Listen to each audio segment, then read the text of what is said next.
Crying is an integral part of our life, and admit it or not, we all cry at one point or the other for some reason. This starts from the day we are born and continues to be a part of our life till our last breath. But why do we even cry?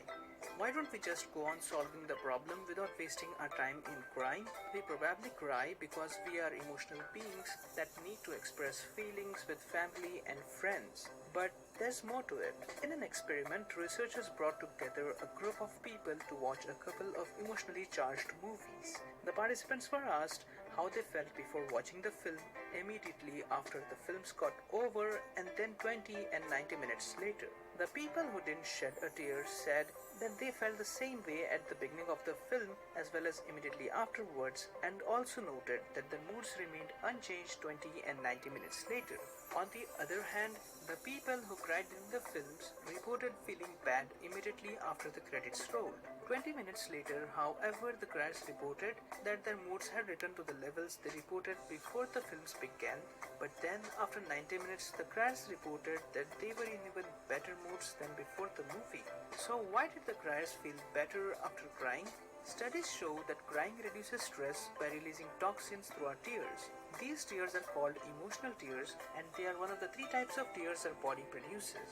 It's possible these criers also felt better because crying has also been shown to cause the release of endorphins, our body's natural painkiller, thus making them feel better. So, although they had just watched two sad movies, the criers may have been releasing the toxins of a stressful day, and when combined with endorphins, it resulted in a much better mood. Not only that, but tears are also natural germ killers.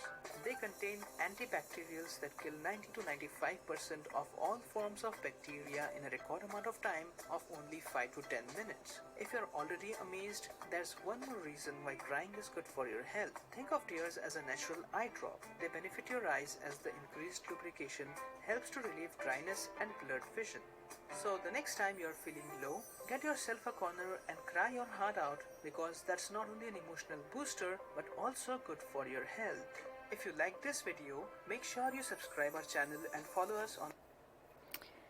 So, obviously, we're talking about crying, and crying has a lot more benefits than you would probably imagine that it does, including what he said at the end, that tears actually kill germs. They kill 95% of bacteria and microbes, and so they're actually great parts of your immune system. Tears are, which is probably why when we feel sick, we feel like we want to cry. Crying helps so many things. It helps to restore our emotional balance. Our tears contain stress hormones, so we cry out. It's a good release, like we've talked about in our nervous system.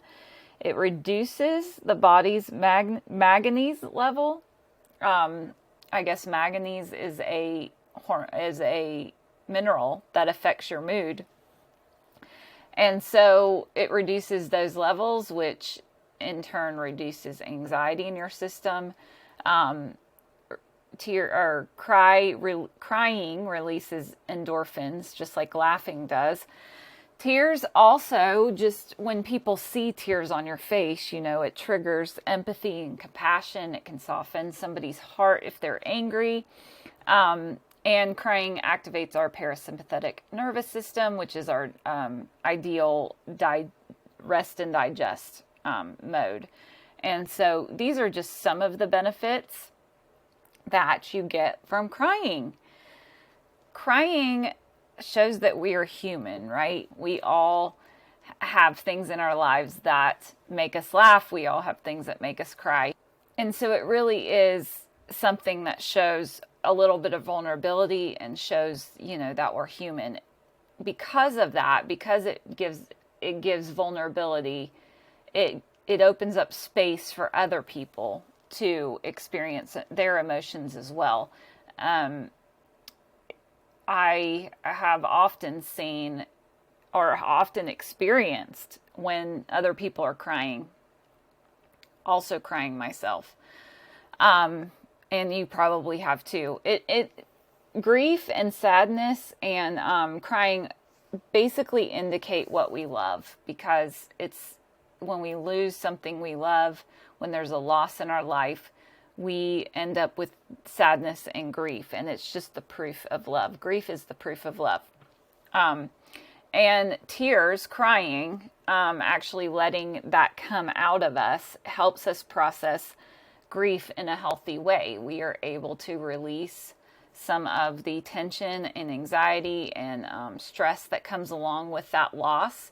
And we are able to process through it and get to a place where we can accept it and move forward with it. There's 5 basic stages of grief, and you can look those up if you want to give you more information about it. But we all, when we're going through grief, experience some kind of those 5 stages. And so those are good indicators of how well we're processing through our grief. And the ultimate goal is to get to a place where we accept grief and we can move forward in it. Crying actually also helps us go deeper inside of ourselves. I don't know if you've ever experienced this, but as you're crying, you're having a good cry. Maybe you stub your toe and all of a sudden you find yourself just sobbing over it. But it's not about the pain from your toe. It's about, 5 other things that have piled up in your life that you haven't processed through, and that you haven't given yourself time and space to grieve. And so in a lot of ways, when we cry, it can help us go deeper into what might actually be causing those issues and causing the grief. And a lot of times with grief and sadness and loss, there's nothing we can do to fix it, right? When we lose someone we love, we can't make them reappear. We can't, if they've died, we can't bring them back from the dead. If it's a lost friendship or relationship, we can't make that person want to be with us or want to fix the relationship, So sometimes there's places we get to with grief where there's nothing we can physically do about it but process it.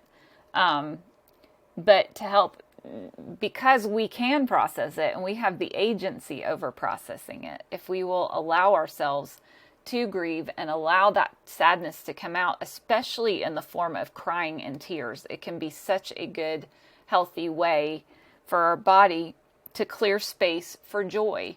So when we're letting that out, that response and the tears and all of that, we're making space for something better, something more joyful in the future. It's always more helpful to process anything with someone who loves you, someone who can put their arm around you, someone's shoulder you can cry on, someone who'll give you a great big hug and remind you how loved you are and remind you that everything's going to be okay.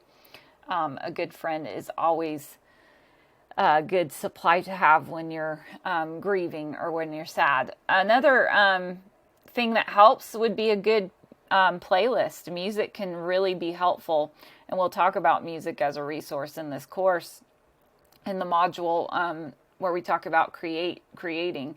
But music is a great resource because it activates both sides of your brain, and so it's the only interface on earth that can do that activation, and that can help you process through some of the grief. A good brand of mascara, because we all know that we hate to look like a raccoon afterwards.